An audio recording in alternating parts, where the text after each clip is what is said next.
Bismillahirrahmanirrahim. Assalamualaikum warahmatullahi wabarakatuh. Kepada yang terhormat Ustazah Reski dan teman-teman yang saya banggakan yang dapat hadir pada pertemuan pagi hari ini. Baiklah, kami dari kelompok 1 akan mempresentasikan materi mengenai sistem ekspresi. Dalam kesempatan kali ini, kita akan membahas mengenai pengertian dari sistem ekspresi, organ-organ dalam sistem ekspresi, dan gangguan pada sistem ekspresi. Baiklah, sebelum kita masuk ke materi, saya akan memperkenalkan rekan-rekan diskusi saya. Saya sendiri Sahra Yusraini sebagai moderator yang akan memandu jalannya diskusi pada pagi hari ini. Selanjutnya ada Saudari Nasmi Silva sebagai pemateri kedua, Saudari Aulia Salsabila sebagai pemateri ketiga, Saudari Safa Alia sebagai pemateri keempat, Saudari Nur Kartini sebagai pemateri kelima, Saudari Masita Wulandari sebagai pemateri ke-6, Saudari Fatima Az-Zahra sebagai pemateri ke-7, dan Saudari Cintana Naila sebagai pemateri ke-8. Baiklah, kita masuk ke materi yang pertama. Jika membahas mengenai sistem ekspresi, sebelumnya kita harus mengetahui pengertian dari sistem ekspresi itu. Jadi, sistem ekspresi adalah sistem yang melakukan pengeluaran zat sisa hasil metabolisme tubuh atau eliminasi yang tidak dibutuhkan untuk menjaga keseimbangan tubuh melalui osmoregulasi. Apa itu osmoregulasi? Osmoregulasi adalah proses pengaturan konsentrasi cairan dengan menyeimbangkan pemasukan serta pengeluaran cairan tubuh oleh sel atau organisme hidup sehingga proses fisiologis dalam tubuh berjalan normal. Jadi, proses metabolisme tubuh meliputi proses menghasilkan energi dan zat yang berguna bagi tubuh. Dalam proses metabolisme dihasilkan zat-zat sisa yang tidak diperlukan oleh tubuh. Zat-zat sisa ini harus dikeluarkan karena dapat membahayakan tubuh. Perlu kalian ketahui bahwa ekskresi berbeda dengan sekresi. Keduanya sama-sama merupakan sistem pengeluaran. Namun, ekskresi adalah proses pengeluaran zat sisa metabolisme yang sudah tidak berguna lagi bagi tubuh. Sedangkan, sekresi adalah proses pengeluaran zat-zat dalam tubuh yang masih berguna bagi tubuh. Prosesnya disalurkan melalui peredaran darah dan tidak memiliki saluran untuk keluar dari tubuh. Contohnya adalah hormon. Nah, selanjutnya, apa sajakah yang terlibat dalam sistem ekspresi? Jadi ada 4 organ yang berperan dalam sistem ekspresi. Yang pertama ada hati. Hati adalah organ yang mengekskresikan cairan empedu. Dan yang kedua ada ginjal. Ginjal mengekskresikan urin. Yang ketiga paru-paru yang mengekskresikan air dan CO2. Dan yang terakhir atau yang keempat ada kulit, yaitu organnya mengekspresikan keringat. Penjelasan lebih lengkap mengenai organ-organ ekskresi akan dibahas oleh rekan-rekan pemateri saya selanjutnya. Oleh karena itu, kepada pemateri kedua Nasmi Silva saya persilahkan. Terima kasih kepada Zahra Yusraini atas kesempatannya. Seperti yang dikatakan sebelumnya, bahwa ada 4 organ yang berperan dalam sistem ekskresi. Salah satunya yaitu hati atau hepar, yang merupakan kelenjar terbesar dalam tubuh dan merupakan kelenjar detoksifikasi. Hati terletak dalam rongga perut sebelah kanan, tepatnya di bawah diafragma. Organ ini berperan untuk membuang urea, pigmen, empedu, dan racun. Cairan empedu yang dikeluarkan berupa cairan hijau yang rasanya pahit, pH-nya netral, dan mengandung kolesterol. Zat-zat sisa ini dikeluarkan melalui cairan empedu. Cairan empedu dihasilkan oleh hati dan ditampung dalam kantong empedu. Beberapa fungsi cairan empedu yaitu, yang pertama, mengubah zat-zat sisa yang tidak dapat larut dalam air menjadi larut dalam air. Yang kedua, membantu aborsi lemak di usus. Yang ketiga, membantu zat-zat sisa. Dan yang keempat, mewarnai fases dan urin. Hati merupakan organ tempat perombakan eritrosit yang sudah tua, atau rusak sel-sel hati yang khusus bertugas merombak eritrosit disebut sel histiosit. Sel tersebut akan menguraikan hemoglobin menjadi zat besi, globin, dan senyawa hemin. Mekanisme perombakan eritrosit yang menjadi zat besi atau globin dibawa ke sumsum tulang menjadi bahan pembentukan antibodi hemoglobin dan eritrosit. Sedangkan mekanisme perombakan eritrosit menjadi senyawa hemin di dalam hati diubah menjadi pigmen empedu, yaitu bilirubin atau cairan berwarna hijau biru dan biliverdin atau cairan berwarna kuning kehijauan. Selanjutnya, Pigmen empada tersebut dikirim ke usus, dan usus zat bilirubin dioksidasi menjadi urobilin, atau berwarna kuning kecoklatan yang memberi warna pada feses dan urin. Lalu, urea kemudian dibawa oleh darah dan masuk ke dalam ginjal. Terima kasih kepada Nasmi Silva. Selanjutnya, kita menuju ke pemateri yang ketiga, yaitu Aulia Salsabila.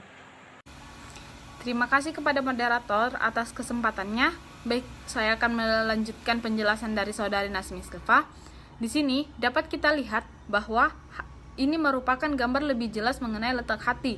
Dari gambar tersebut menunjukkan bahwa di bawah hati terdapat kelenjar empedu dan pembuluh darah, yaitu vena dan arteri, yang dipersatukan oleh selaput tipis atau kapsula glison, dan hati juga dilindungi oleh selaput tipis kapsula hepatis. Baiklah, selanjutnya kita akan membahas mengenai organ ekskresi. Kedua, yaitu ginjal. Ginjal merupakan organ ekskresi utama manusia yang berjumlah sepasang dan bentuknya seperti kacang merah, panjangnya kira-kira 6-7,5 cm dan tebalnya 1,2-2,5 cm, dan berat ginjal kira-kira 140 gram. Ginjal berada tepat di atas pinggang, di kedua sisi tulang panggul. Ginjal kanan lebih rendah dari ginjal kiri karena tertekan oleh hati. Bisa kita lihat pada gambar di samping. Selain itu, ginjal juga tersusun atas satuan unit fungsional yang disebut dengan nefron. Nah, nefron tersusun atas nefron epitel dan efron vaskular. Nefron epitel terdiri dari kapsul Bowman, tubulus contortus proximal, lengkung Henle, tubulus contortus distal, dan tubulus collectivus. Sedangkan nefron vaskular terdiri dari arteriol afferent, glomerulus, dan kapital pritubular. Penjelasan lebih lanjut mengenai bagian atau susunan nefron akan dibahas oleh rekan saya selanjutnya. Terima kasih kepada Aulia Salsabila yang telah membawakan materinya. Selanjutnya menuju ke pemateri keempat, yaitu Safa Alia. Baiklah, terima kasih kepada moderator atas kesempatannya. Saya akan melanjutkan penjelasan dari Aulia Salsabila. Sebelum membahas mengenai nefron, saya akan menjelaskan terlebih dahulu mengenai struktur ginjal. Jadi, struktur penampang ginjal membagi dua daerah, yaitu bagian luar atau korteks dan bagian dalam atau medula. Dan ada pula rongga ginjal yang disebut pelvis. Korteks atau kulit ginjal merupakan tempat terjadinya filtrasi yang terdapat di dalamnya badan Malpighi. Di dalam korteks terdapat kurang lebih 1 juta nefron. Selanjutnya medula atau sumsum ginjal yang merupakan tempat terjadinya reabsorpsi dan augmentasi. Pada medula juga terdapat saluran panjang atau tubulus yang berkelok-kelok. Dan yang terakhir, rongga ginjal atau pelvis yang berfungsi sebagai wadah penampung urin sementara.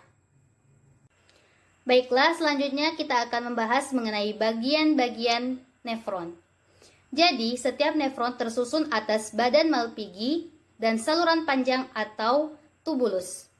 Yang pertama mengenai badan Malpighi. Badan Malpighi tersusun atas glomerulus dan kapsul Bowman. Glomerulus adalah kapiler ginjal yang melakukan filtrasi atau penyaringan darah. Nah, urutan aliran darah di sekitar glomerulus yaitu dimulai dari arteri renalis, selanjutnya ke arteriol afferent, lalu ke glomerulus, kemudian ke arteriol efferent, lalu ke kapiler peritubular, dan terakhir pembuluh vena renalis. Glomerulus dikelilingi oleh kapsul Bowman yang dimana kapsul Bowman tersebut merupakan kapsul yang berfungsi menampung hasil filtrasi darah. Kapsul Bowman memiliki dinding yang berlumen tersusun atas epitel pipih dan berhubungan langsung dengan tubulus contortus proximal. Selanjutnya bagian saluran nefron atau tubulus merupakan bagian yang melingkar. Tubulus ini terdiri atas tubulus contortus proximal atau yang disebut dengan saluran pertama, lengkung Henle yang berbentuk U, dan tubulus contortus distal atau saluran kompleks. Tubulus contortus distal yang berlekuk-lekuk akan bermuara pada tubulus pengumpul. Tubulus pengumpul inilah yang mengumpulkan urin dari setiap akhir tubulus contortus distal. Nah, tubulus-tubulus inilah yang akan mengalirkan urin ke rongga ginjal. Terima kasih kepada Safa Alia. Selanjutnya kita beralih ke pemateri kelima, yaitu Nur Kartini Rahmat. Selanjutnya, mekanisme pembentukan urin ginjal berperan sebagai alat ekskresi dengan cara menyaring darah hingga zat-zat sisa yang terdapat di dalam daerah dapat dikeluarkan dalam bentuk air seni atau urin. Penyaringan darah hingga terbentuk urin meliputi tahap filtrasi, reabsorpsi, dan augmentasi.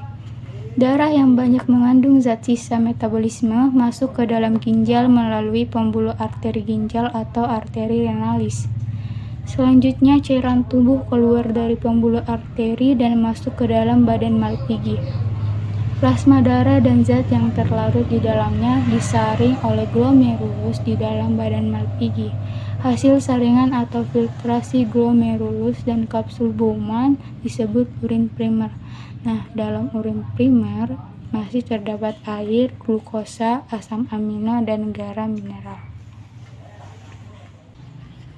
Selanjutnya adalah tahap penyerapan kembali atau reabsorpsi terjadi di tubulus contortus proximal, lengkung Henle, dan di tubulus distal. Atau reabsorpsi dilakukan melalui dua cara. Yang pertama merupakan reabsorpsi obligat, yaitu secara mutlak terjadi, yaitu penyerapan kembali air dan glukosa, asam amino, dan vitamin dan mineral pada tubulus, dan ada juga reabsorpsi fakultatif, yaitu penyerapan kembali yang terjadi sesuai kebutuhan tertentu. Hasil dari reabsorpsi urin primer berupa urin sekunder. Tahap ketiga yaitu augmentasi. Di tubulus contortus distal, beberapa zat sisa seperti asam urat, ion hidrogen, amonia, dan kreatinin ditambahkan ke dalam urin sekunder sehingga tubuh terbebas dari zat-zat berbahaya. Penambahan zat ini memberikan warna dan bau pada urin. Urin sekunder yang telah ditambahkan dengan berbagai zat tersebut disebut urin tersier atau urin yang sesungguhnya. Terima kasih kepada Nur Kartini Rahmat yang telah membawakan materinya. Selanjutnya kita persilahkan pemateri ke-6, yaitu Masita Wulandari. Selanjutnya, kita akan membahas organ ekskresi yang ketiga, yaitu paru-paru atau pulmo. Jadi, paru-paru merupakan organ yang mengekspresikan uap air dan karbon dioksida yang dihasilkan melalui proses respirasi aerob atau respirasi yang memerlukan energi. Adapun pertukaran karbon dioksida yang terjadi melalui mekanisme berikut. Yang pertama, respirasi. Respirasi yang terjadi pada pertukaran karbon dioksida adalah respirasi pada mitokondria sel menghasilkan zat sisa yaitu CO2. Yang kedua yaitu karbon dioksida berdifusi dari sel menuju kapiler vena lalu dibawa ke alveolus dengan 3 cara, yaitu oleh plasma darah, setidaknya 5% CO2 larut dalam plasma darah. Kedua, oleh hemoglobin, setidaknya 30% CO2 membentuk karbaminohemoglobin. Ketiga, yaitu dengan pertukaran klorida, setidaknya 65% CO2 diangkut dalam bentuk ion bikarbonat, kemudian keluar menuju plasma darah, bertukar dengan ion Cl- dan mekanisme pertukaran karbon dioksida terakhir, yaitu karbon dioksida dilepaskan darah dan berdifusi melalui alveolus menuju paru-paru dan keluar dari tubuh melalui ekspirasi. Faktor-faktor yang mempengaruhi proses pembentukan urin cukup banyak, meliputi jumlah air yang diminum, hormon antidiuretik, zat-zat antidiuretik, serta gejolak emosi dan stres yang sedang jalan oleh manusia. Berikut penjelasan satu persatu faktor-faktor yang mempengaruhi proses pembentukan urin. Pertama, hormon antidiuretik.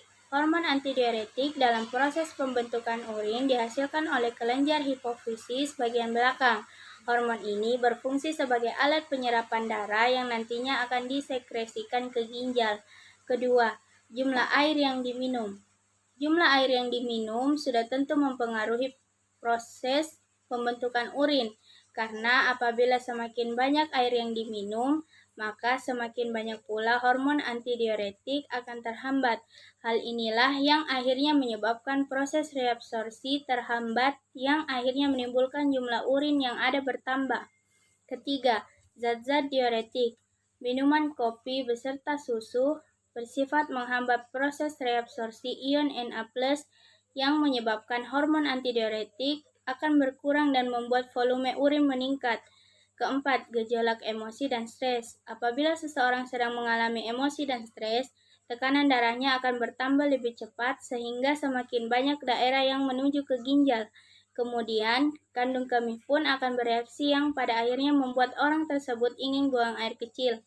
Adapun proses pengeluaran urin, yaitu urin disalurkan melalui tubulus kolektivus ke rongga ginjal, lalu menuju ke kandung kemih melalui ureter. Jika kandung kemih penuh dengan urin, maka dinding kandung kemih akan tertekan, kemudian dinding otot kandung kemih meregang, sehingga timbul rasa ingin buang air kecil. Selanjutnya, urin keluar melalui saluran kencing atau uretra. Terima kasih kepada Mas Sita Wulandari yang telah membawakan materinya. Selanjutnya saya persilahkan untuk pemateri yang ketujuh, yaitu Fatima Az-Zahra. Terima kasih kepada moderator atas kesempatannya. Baiklah, saya akan membahas mengenai organ ekskresi yang terakhir, yaitu kulit. Kulit atau integumen adalah organ yang mengekskresikan zat-zat sisa melalui keringat. Kulit juga adalah organ pelindung yang menutupi seluruh permukaan tubuh. Kulit juga merupakan lapisan yang sangat tipis dan tebalnya hanya beberapa milimeter saja. Melalui kelenjar keringat atau glandula sudorifera, kulit berfungsi mengeluarkan air, garam, mineral, terutama NaCl, urea, minyak, asam, dan sisa metabolisme sel. Kelenjar keringat tersebar di seluruh permukaan tubuh. Bagian pangkal kelenjar keringat berhubungan dengan kapiler darah dan saraf-saraf simpatetik. Adapun faktor-faktor yang mempengaruhi jumlah keringat yaitu jenis kelamin, aktivitas tubuh, lingkungan, makanan, dan juga kondisi kesehatan tubuh. Selanjutnya, struktur kulit yang pertama yaitu epidermis atau kulit ari. Epidermis tersusun atas 3 lapis, yaitu lapisan tanduk yang berada pada bagian luar dan merupakan jaringan mati yang berfungsi mencegah masuknya kuman penyakit. Lapisan yang kedua yaitu granula yang terletak di bawah lapisan tanduk. Pada lapisan ini terdapat pigmen melanin yang memberikan warna pada kulit dan melindungi kulit dari sengatan cahaya matahari. Dan lapisan terakhir yaitu stratum germinativum.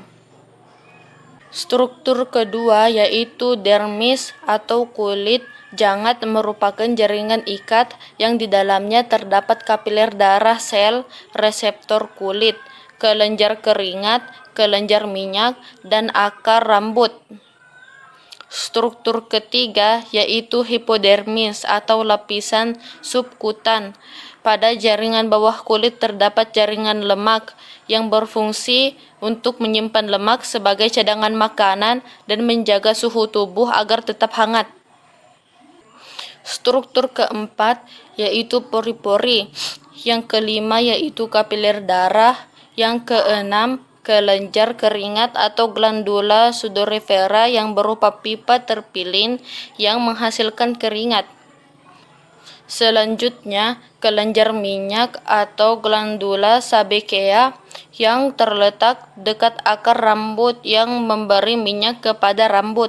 Dan struktur yang terakhir yaitu rambut.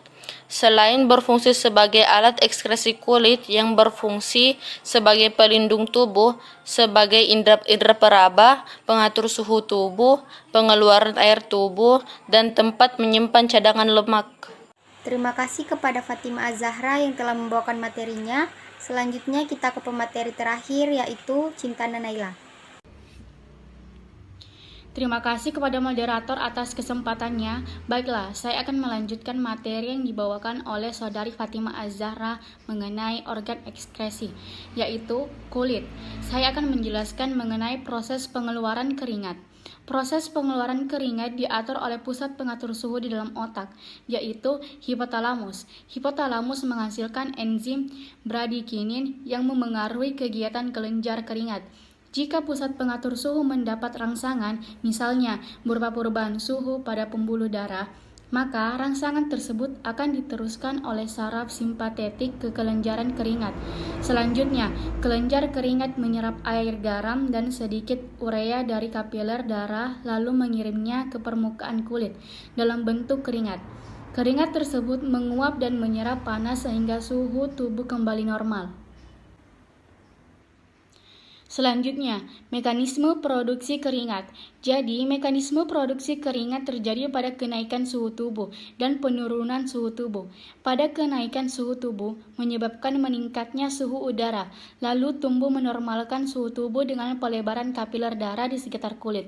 Sebagai tempat pengeluaran panas dan epidermis kulit yang panas kemudian didinginkan oleh keringat yang menyebabkan suhu tubuh kembali normal. Sedangkan pada mekanisme produksi keringat pada penurunan suhu tubuh menyebabkan turunnya suhu udara dan tubuh menormalkan suhu tubuh dengan penyempitan kapiler darah di sekitar kulit agar memperlambat pengeluaran panas. Gagal ginjal adalah kondisi saat fungsi ginjal menurun secara bertahap karena kerusakan ginjal. Batu ginjal adalah pembentukan materi keras menyerupai batu yang berasal dari mineral dan garam di dalam ginjal. Pneumonia juga dikenal dengan istilah paru-paru basah. Infeksi menyebabkan peradangan pada kantong-kantong udara di salah satu atau kedua paru-paru. Asma adalah jenis penyakit jangka panjang atau kronis pada saluran pernapasan yang ditandai dengan peradangan dan penyempitan saluran napas yang menimbulkan sesak atau sulit bernapas. Hepatitis adalah peradangan pada hati atau liver. Kanker hati adalah kanker yang bermula dari organ hati dan bisa menyebar ke organ lain di tubuh. Bisul atau frunkel adalah benjolan merah pada kulit yang berisi nanah dan terasa nyeri. Herpes adalah kelompok virus yang dapat menyebabkan infeksi pada manusia. Hanya itu yang dapat kami sampaikan, kurang dan lebihnya mohon dimaafkan. Wassalamualaikum warahmatullahi wabarakatuh.